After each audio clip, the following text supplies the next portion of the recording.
morning, everyone. Today is oh gosh, I wrote it down here somewhere. The 3rd of April, I believe. It's definitely a Wednesday. I know that much. It's funny when you have a holiday, as we just did for Easter, and you have a few days off, and your concept of like time just goes totally out the window. Last night I was corresponding with a friend of mine, and I said, because I previously sent him a message and said, do you want to come round to my place for dinner, like maybe one day next week?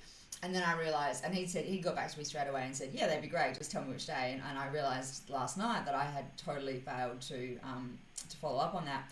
So I checked my calendar, and then I messaged him and said, how about Wednesday? And he said, yep, Wednesday's great.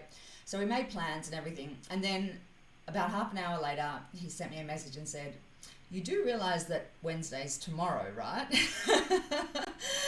And the funny thing was that I had only just made that connection in my head about half an hour before he sent me that message. And so I said, yes, funny, I wasn't thinking that it was already Wednesday tomorrow, but I had just figured it out, and it's all good anyway. It's not like I'm preparing some 4-course extravaganza that's going to take me 2.5 days. So, I don't even know what I'm going to cook yet, but I'll cook something. It's only just going to be the two of us. So, and when I asked him if there's anything he doesn't eat, he said no, he eats everything, and he's totally not fussy. So, that better turn out to be the truth, because sometimes people say that and then it turns out that they are actually quite fussy. And you'll sit there and you'll make something for them, and then you'll watch them like pick all the peas out of a risotto or something. And you'll just say, well, why didn't you just tell me that you don't like peas? They're like, I didn't think about it at the time. It's like, okay, well, you might want to be a little bit more self-aware. Look, I would probably never actually say that to someone in the context of a dinner party, but it's good general awareness. It is good general advice. And so that brings me to the topic of this video, which is all about self-awareness. Because Dr. Phil, I know some people out there probably freaking hate Dr. Phil, and I can understand why you might have a bit of a bad taste in your mouth about him, especially considering that he's still on air, and he should have retired 20 years ago, probably, at least. Okay, be fair, Belinda. He should have retired 10 years ago. He was really good at the start, and look, I happen to like him. I happen to like his quirky, quirky's not really the right word for it, is it? I happen to like the way that he has a way of putting things, like he's really quite good at expressing certain things, and he's had some good one-liners, which is where I'm going to with this. And one of his great one-liners that I love is that you can't change what you don't acknowledge. So, rolling straight from Dr. Phil to another favourite philosopher of mine. Dr. Phil's not a philosopher, sorry. I mean, but he is a psychologist. He has his PhD in psychology. He practices as a clinical psychologist. He was a forensic psychologist, I believe. And he is a thinker. He has a mind. Not quite the same level as someone like Carl Jung, who was actually a psychiatrist, but is recognised for his philosophical ideas, and also for his practices and teachings in psychology. Quite famously, he was the mentor of Sigmund Freud. They were both Swiss, or actually, Freud was German, but he wound up moving to Switzerland. I guess Germany was probably going through, turbulent times. So Freud left and went to Basel in Switzerland, which is where he and Jung both wound up working at the University of Basel, I believe. And so Freud was Jung's mentor. Jung was slightly younger than Freud, not drastically younger, but slightly younger than Freud. And for many, many years they collaborated. And then at a certain point in time, they parted ways.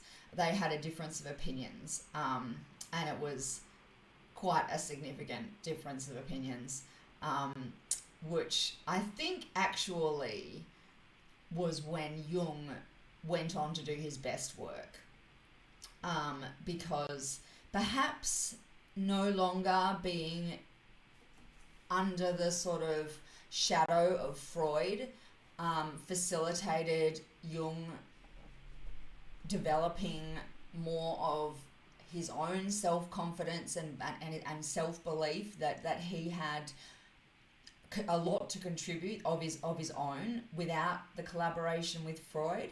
And also Freud was just wanting to always make everything about what your parents did to you and how that, and how that played out.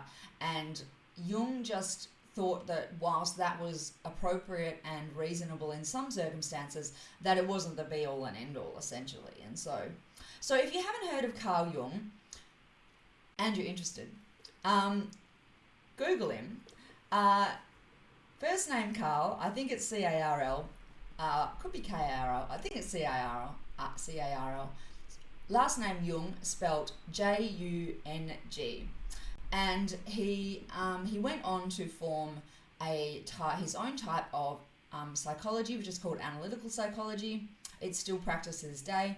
He also is widely revered posthumously, obviously now. This was a while ago.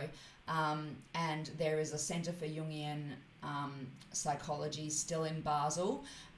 There are Jungian therapists all over the world that you can access. They, look, I think there are like 2 here in Perth, Western Australia. It's not terribly popular. And interestingly, friends of mine, like who study psychology at university, when I asked them, how much did you learn about Jung? They said, I think maybe he was mentioned in like 1 or 2 lectures in first year, and that was it. Which is a tremendous shame because, in all honesty, like some of Jung's concepts, some of Jung's theories, and some of Jung's teachings, I think are amongst the most valuable. And he was a really, really incredible mind. Anyway, so I'm not going to really get into like the hardcore psychology stuff. I'm not a psychologist. I mean, I'm taking a psychology unit at the moment at university. It's a first year unit.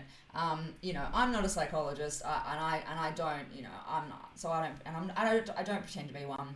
I'm also not a psychiatrist, and I'm not a philosopher either. I have an interest in all of those things, but just it's purely a recreational thing. What I'm interested in, as you know, is personal growth and ways that we can develop our self-esteem, develop our self-belief, improve our, just overall state of contentment and validation and enthusiasm and fulfillment in our life. Practically speaking, in the situation that we're in, with all the parameters that exist in our lives, which are for some many, and for others fewer. I'm totally realistic about the fact that being single, having no dependent children, I don't even have any pets. I would love to get a pet. I actually just looked up the strata bylaws for the apartment that I moved into, and they said no pets, and I'm still like contemplating whether or not to try and like sneak a cat into the apartment, like, because I figured like I might not get caught, and if I did get caught, well, they would make me give up the cat, which would be horrible. But I would really love to have a pet, but so I am in a position, just by virtue of the fact that I am unmarried, no partner, no kids, that many people aren't. I also am from relative privilege, that Pulp song. I don't know whether you, okay, look, I don't know how old most of the people who are watching this is. I mean, not many people are watching anyway, but there's a Pulp song called Common People, and it was released in the year 2000. And Jarvis Cocker, who is the lead singer of Pulp, is talking about this girl that he meets like at his sculpture class or something at some university that he's attending, who's from Greece. He's from Greece. She came from Greece. She had a thirst for knowledge. And this girl apparently approaches him and says, you know, I want to live like common people. I want to do whatever common people do. And then, of course, I want to have sex with common people like you, which, you know, that's just Jarvis Cocker being Jarvis Cocky, which he was. He probably still is. Anyway, but so one of the key lines from that song is he talks about what you need to do if you want to you know, act like you're common, if you want to experience like the life of a commoner. Yeah, and a commoner is, you know, that's very British sort of slang, and it refers to people who tend to be from lower socioeconomic groups who generally don't do any tertiary education and don't even usually finish secondary education, and so during their life will probably work minimum wage jobs, will always struggle for money, may live in state housing, you know, and so they are on the poverty line probably, or maybe just above it, depending. Anyway, so and also, like, you know, they are obviously not from the affluent suburbs of any of the major UK cities. They are from the outer suburbs, because you can't afford to live. Well, I mean, you can barely even afford to live in the scummy outer suburbs of like a place like London. But anyway, so commoner is just British slang to mean someone who is of lower socioeconomic standing. So Jarvis Cocker reckons that to be a common person, you need to rent a flat above a shop, cut your hair, and get a job. Smoke some fags. And play some pool. Pretend you never went to school. And then it says, and then the song goes on to say, but you'll never get it right, because when you're laying in bed at night, watching roaches climb the wall, if you called your dad, he could stop it all. And he's referring to this girl from Greece. That's me. Honestly, like when I fell on hard times and I was homeless, that was my choice, honestly. And it sounds ridiculous. I know it sounds ridiculous. Like, why would you choose to like be like sleeping in the back of your car, and then after my car got impounded, be sleeping on the streets, like when you could have just called your parents and they would have helped you. I'm not going to go into that. It's complicated. It's very complicated. It wasn't a masochistic thing, I can assure you. It had to do with wanting to protect my family, and it also had to do with being proud. I didn't want my family to know like just how bad things had gotten for me. I didn't want to have to ask for help, because for the majority of my adult life I had been independent and I had never had to ask my family for help. And also, I also just have this thing of like, don't call in favours until you really, really need them, because if you call in too many favours, then they'll stop. They'll stop. The help will sort of drain up. And I sort of thought, no, I can cope with this, and I did. So anyway, but realistically, I do come from relative privilege, and so I know that places me in a position that is different to a lot of people. So I really want you to be mindful of that when you're listening to me talk about this stuff. Please know that despite my situation, I have a very wide variety of friends and associates. And in addition, I have enormous empathy and understanding of people who are from different socioeconomic situations.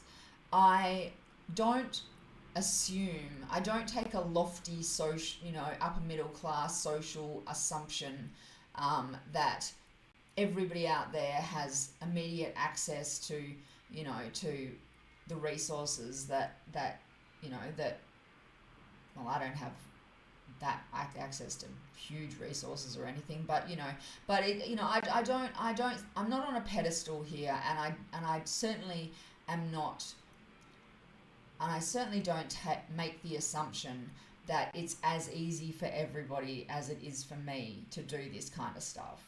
A lot of people struggle to find the time. A lot of people are deeply depressed. A lot of people are struggling with a lot of chronic anxiety. I do have chronic anxiety. It's fairly well managed. However, sometimes it really traps me. And I'm also type 1 bipolar. So, again, it's relatively well managed. But I was just saying to my friend the other day, I think I'm hypermanic because in one day I started like 5 projects. And that's a bad symptom. That's a bad symptom of hypomania. Anyway, so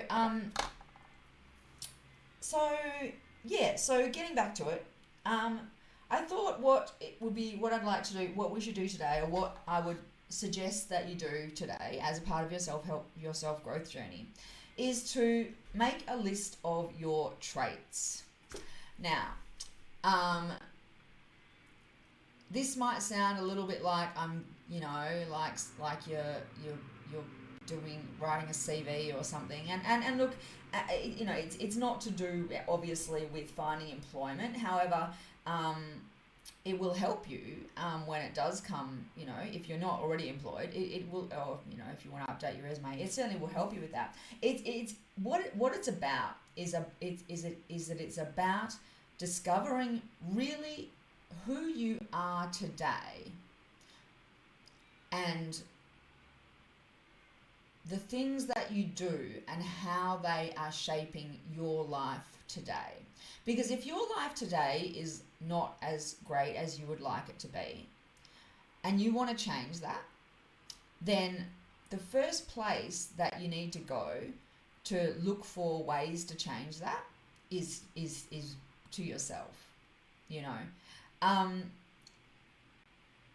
Sure, outside structural resources, income, all of that stuff can help, but so much of the reason why our life turns, or lands in a situation where we have low self-esteem, where we feel, like we can't get out of bed, where we're just depressed and anxious, where we don't want to leave the house, where we feel a loss of hope for ourselves, for the world. So much of this stuff can be teased out from understanding our core activities, our core behaviours, and our traits, good and bad. And this can be a little bit of a scary exercise. It can be a bit confronting, and it's not going to be something that you can just bash out in half an hour. You're going to be doing this, I would suggest, over a period of days, weeks, maybe even a month. And to make it easier on yourself, I suggest that you give yourself a month and you do 2 things during that month. Firstly, every day at a certain time, maybe first thing in the morning. I like to do it first thing in the morning, although it can leave you in a little bit of a bad mood, I guess, maybe. But I don't find generally that it leaves me in a bad mood, because I know that even if I'm figuring stuff out about myself that I don't like, that is negative and is not helping me and is causing trouble for me, I know that by bringing it into the conscious, that by writing it down, that's the first step in changing it. And so that knowledge that like I am already like initiating a process of change for myself for the better, overrides the sort of negativity that I would initially feel when I'm doing this work and I'm writing out a list of people I have resentments for, and it's like 6:30 in the morning and I've just woken up, I will always try to remind myself of that there is a greater purpose to doing all of this. And that greater purpose is self-understanding for the purposes of sculpting and evolving into the person that I want to be. And honestly, like, it might sound far-fetched, it probably sounds hokey to some people, like, it's not. You can totally become the person that you want to be. It's not going to happen overnight, but it can happen. However, you can't become the person that you want to be if you don't know who you are today. So you really need to first understand exactly what's going on for you today, exactly what, what's going on for you in your conscious brain. But more importantly, and this is where Carl Jung's philosophies come in, what's going on in your subconscious brain. Because most of what we do, believe it or not, is actually a product of subconscious brain activity. We don't very often sort of think about the things that we do we, realistically? Especially not if if our emotions are involved. I think this is true for everybody, but some people have emotional regulation down pat. They're very, very steady. They're very, very good at regulating their emotions. Other people, I used to be appalling. I'm getting better, but I'm still not perfect. Some people have almost no emotional regulation, and emotional regulation is one of those things that with practice and techniques, you can learn to get better at. So when you encounter situations that cause an emotional trigger in you, might be jealousy, might be anger, might be sadness, might be fear, might be abandonment. There are so many. Your response to that, whatever comes next, will almost always come straight from your subconscious brain, because your emotions override your ability to think rationally. This is a biological phenomenon. People talk about it as the reptilian brain, which is just a slang term that has sort of come about, and I don't really know when it might have been The Simpsons or something. I think probably that originally started this off. But look, I don't want to blame The Simpsons necessarily, but it went from being just the amygdala, which is obviously an anatomical term, to being culturally known as the reptilian brain, and this is the thing. And it is the amygdala that controls the flight, that causes the flight, fright. I can never say this. Flight, fight, freeze response, and it is also the amygdala that releases corticosteroids into your brain at the time when you experience strong emotion, and that steroid release impairs your ability to think, be rational, to be logical, to think back to whatever strategy you might have had. You might have had a plan. This is a classic one where you're going into a situation where there's a risk that you might get upset by something someone says. Maybe it's a performance review at work, or maybe you're catching up with your ex who you still have animosity towards, and you might sit down and you might have this whole plan about how you're gonna, so if he says this, I'm gonna say that, and if it gets to this point and I feel this, I'm just going to say I need 5 minutes and I'm gonna walk away, whatever. You have this full on ABC, backup plan and a backup on a backup plan, so you think you can't go wrong, and then you go into the situation and if something happens, your emotions get triggered, and before you know it, you're yelling and screaming and calling him bad names, or maybe alternately you're crying hysterically, or maybe alternately you are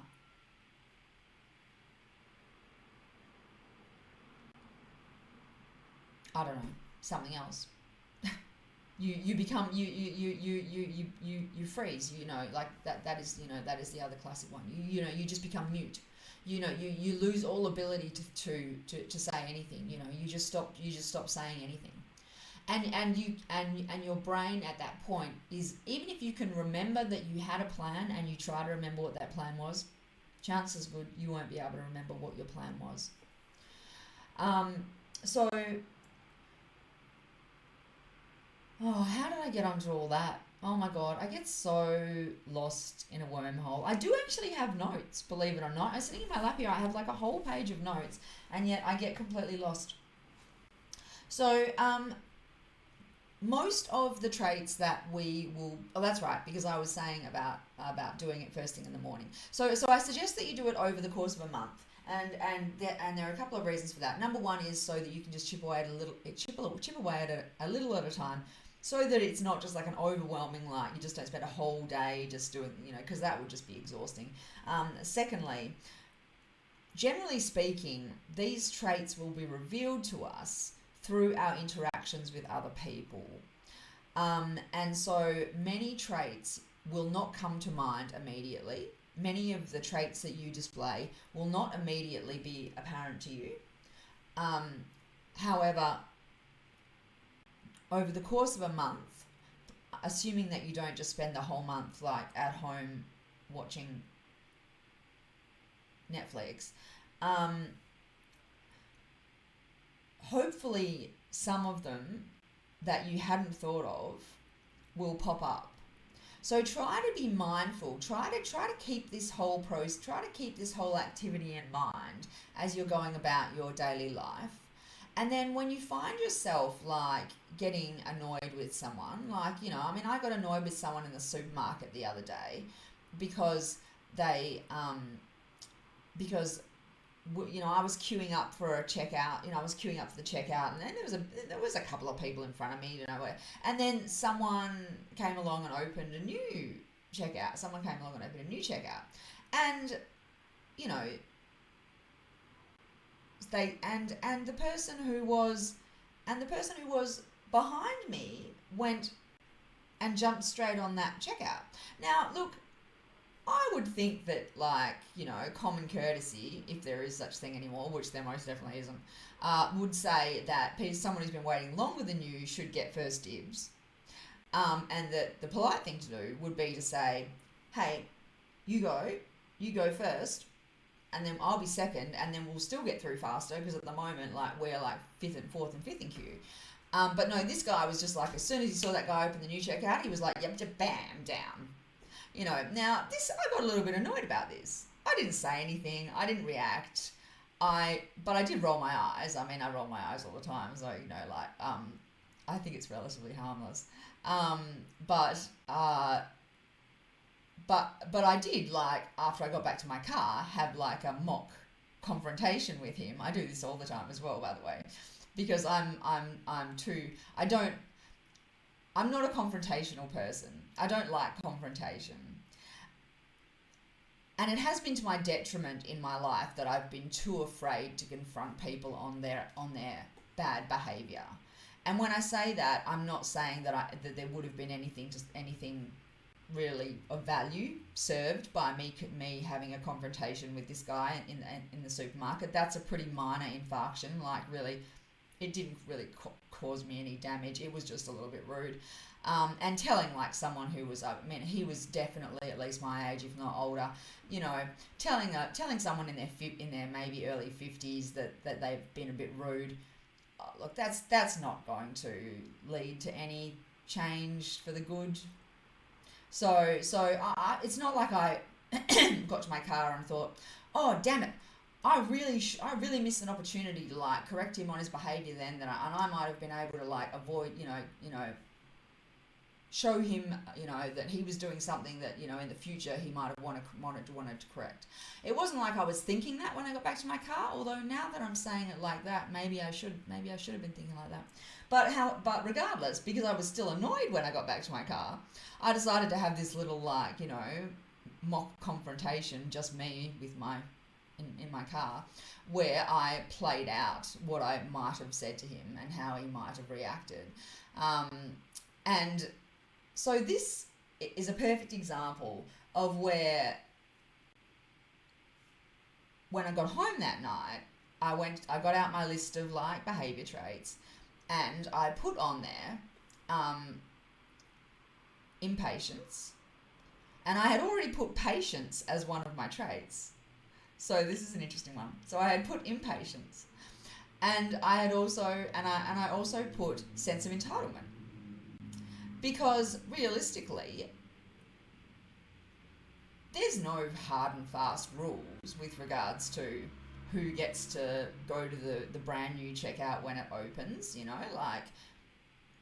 He literally saw the guy first. He jumped on it first. So why shouldn't he be first? He was, he literally he was first off the mark. That's as valid a reason for him going first as me having been waiting longer in queue.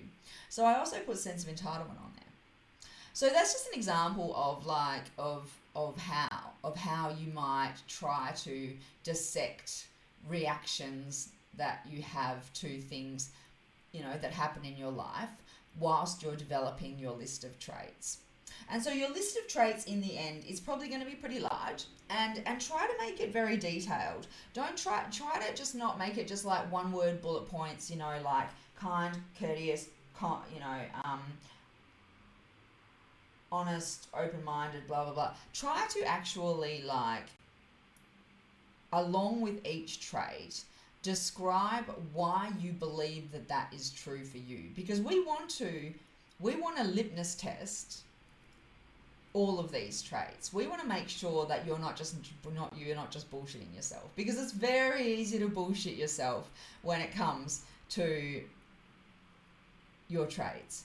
You go on a first date with someone, especially if you've met them on the net, or maybe just with anyone really. Especially if it's a blind date, and your dinner date will ramp on for half an hour and reel off this list of all of their amazing traits.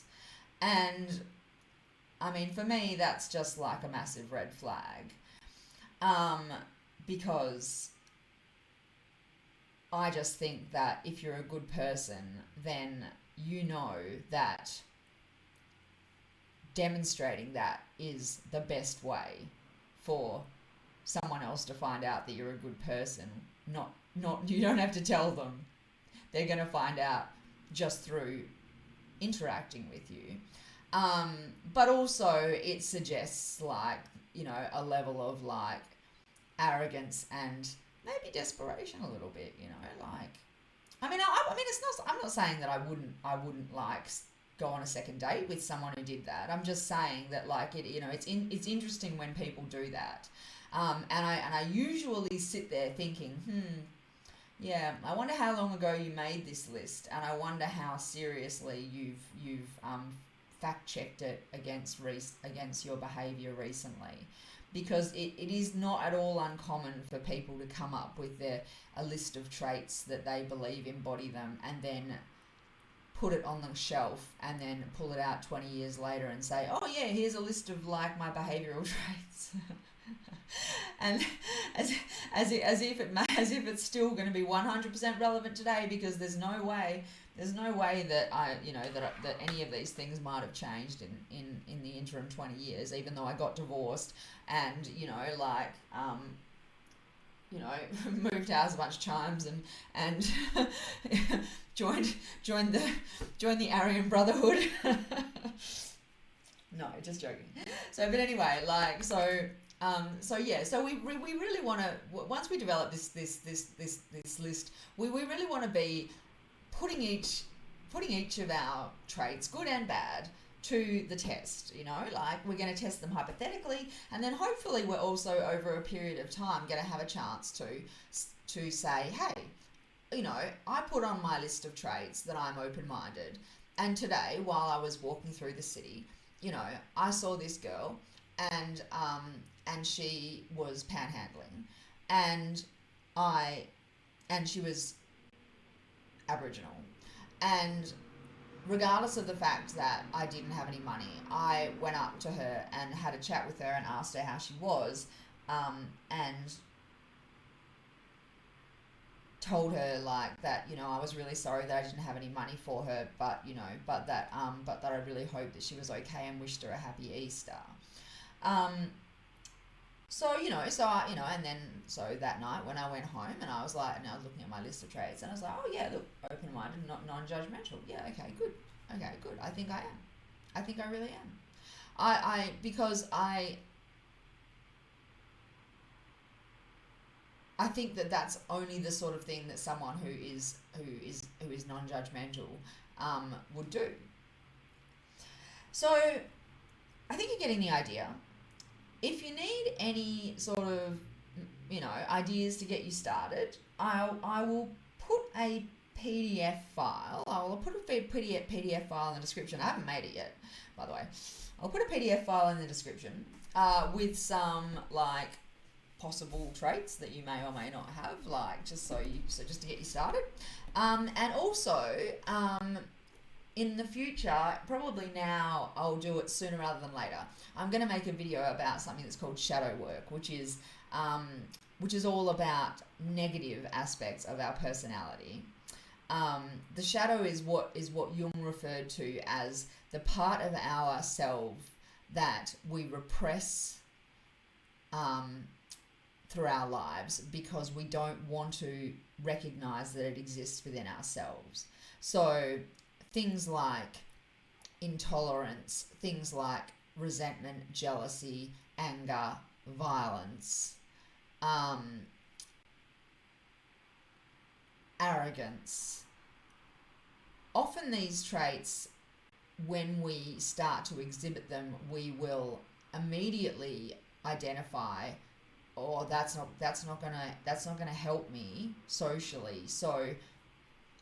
And we push them away. And maybe, look, if we're really young at the time when we're exhibiting these traits, we're not actually, those aren't actually true traits. Those aren't actually our true parts of ourselves. Those are just things that we're trying on for size. Because you do that a lot when you're young. You're trying on different things, to see, trying to figure out who you are. But as you get older, if these are things that come up again and again, it probably is a part of who you are. And most of us experience jealousy. Most of us experience anger. Most of us experience, certainly, frustration. I mean, my goodness, I don't think there's a human being on the face of the earth that hasn't experienced frustration unless they literally live on a desert island with no other human beings around. And even then, they probably still get frustrated with the coconut trees and the coconuts being so far up there, and them having to climb all the way up there every bloody day, and also the fact they can only eat coconuts. They get coconuts for breakfast, lunch, and dinner. That'd be pretty frustrating. But you know what I mean. But so everyone's got a shadow. Everyone's got aspects of their personality that they certainly would not mention on a first date, and that they probably have been repressing so hard and so effectively for so long that they don't even believe to be true about themselves. Jung was very passionate about the idea that until we truly bring our shadow self to conscious awareness and acknowledge it and go through a process of what he called individuation, which basically means not just bringing our shadow, not just writing down our shadow traits and understanding them, but learning how to integrate them into our self, into our whole self. That was really our ticket to spiritual freedom. So I'll talk more about the shadow in a later video, And I will start a PDF just to get you started. I've already talked about a few of these traits, but I've just jotted a few things down here. Like questions to ask yourself, basically like, are you always trying to help people? Do you have trouble saying no? This obviously I'm describing myself, but but look, this is probably going to be true for a lot of people. So and I will try, and when I make the PDF, I will try to step outside of myself so that it's not just like, it's not just my things. Do you ever get jealous? Are you trusting? Are you too trusting? Do you trust nobody? Do you get mad easily? Do you struggle to feel anger? Do you find that when anger arises in you, it rapidly is converted into sadness? Or do you easily anger? Are you impulsive? Do you struggle with impulse control? Are you ambitious to a point where it gets in your way? Are you resentful? Who do you, are you actively right now carrying resentments for anybody? That's a big one. That one's going to take you a few days at least, I guarantee you. Because most people, especially if you're a little bit older, will when they really start taking that one apart, will have a good half a dozen at least people on the list that they have active resentments for, that may date back decades, and so understanding our resentments is the first part of the process to being able to truly resolve and let go of them. And that's very important for to be happy and contented. And it's also very important for healthy relationships, because if those people that you have resentments towards are still alive, regardless of what your relationship might look like with them now, it can only get better once you resolve those resentments. What is your communication style? Do you overtalk people? Do you struggle to have to find your voice? Are you introverted or extroverted? And if you don't know what those two terms mean, basically a really easy way to tell whether you're introverted or extroverted is that if you go to a party and after you get home from the party, you feel absolutely exhausted from all the socializing and literally need to spend time just on your own, just coming back to center, purely because of the effort and energy involved in socializing, that probably means you're an introvert. If you get home from a party feeling energized because of the socializing, you're an extrovert. That's the easiest way to determine whether you're an introvert or an extrovert. People think that introversion is synonymous with being shy. Not true. People think that introversion is a characteristic of, is characterized by people who are just not much fun at parties. Also not true. Introverts can be very, very good, very, very effective socializers. They can be they can have great social lives. They just find that for all of the socializing they do, they need an equal or sometimes even longer amount of time afterwards to reset. Yeah, and it's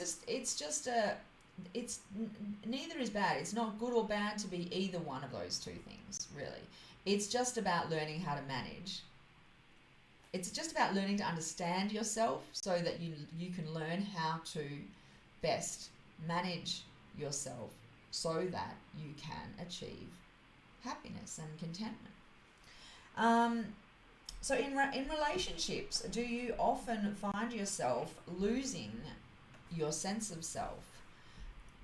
Are you easily dominated? And I'm not talking about like BDSM. I just mean do you find that when you get into a relationship, you let your partner immediately start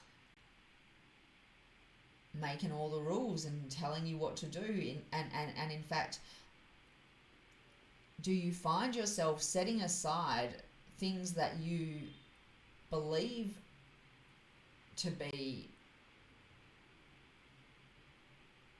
right, believe to be the best way to go about things? Do you find yourself conceding defeat very easily on matters that are important to you, just because your partner seems to think differently?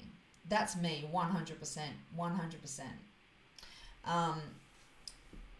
Or are you the exact opposite? Plenty of people are like this, where that as soon as they get into a relationship, they are like, okay, this is what you're going to wear, this is what you're going to do, this is where we're going to go, this is how the house is going to look, this is what, and they, it's normal for there to be like someone who is slightly more dominant and slightly more submissive in a male-female relationship, and I suspect also in a male-male relationship or a female-female relationship. However, there has to be a foundation of absolute respect at all times. The dominant submissive motif can never override mutual respect, mutual love, and absolute equality. And also, just because I might agree to let you manage the finances, I want to still be able to have a say, and I want transparency in what you're doing, and I want to be able to come to you and say, look, I don't think you're right. You're making the right choice here, and have you hear me, and have you respect my opinion, and you demonstrate that you respect what I'm saying, and taking it on board and considering it, So I think I just aired a bit of ex-relationship dirty laundry accidentally. All right, so are you impulsive? I think I already covered that one. Do you struggle to ask for help? I bet you do. A lot of people do. I do. I'm getting better at it. Are you spontaneous?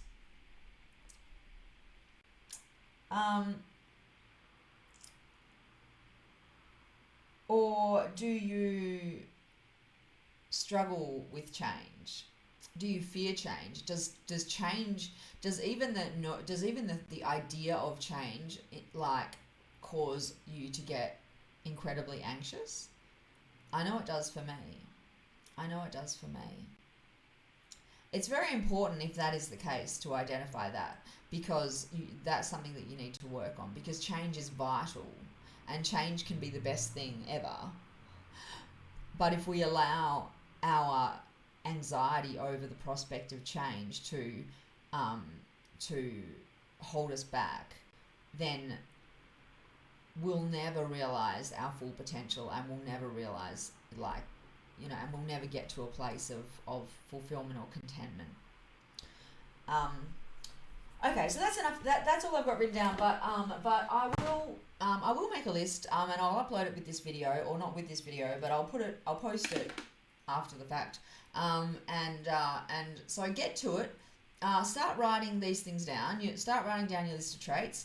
Like I said, just fly off with the ones that you believe to be true. Like, for starters, good and bad, and then as I get the list up, you can, I'll try and give you some prompting questions, to help you, get you thinking, get you thinking about things. And like I said, as you walk through the next 30 days or so of your life, just try to bear in mind that you're doing this exercise, so that when you have those things come up, you know, where you react to something, or where something gets to you, or where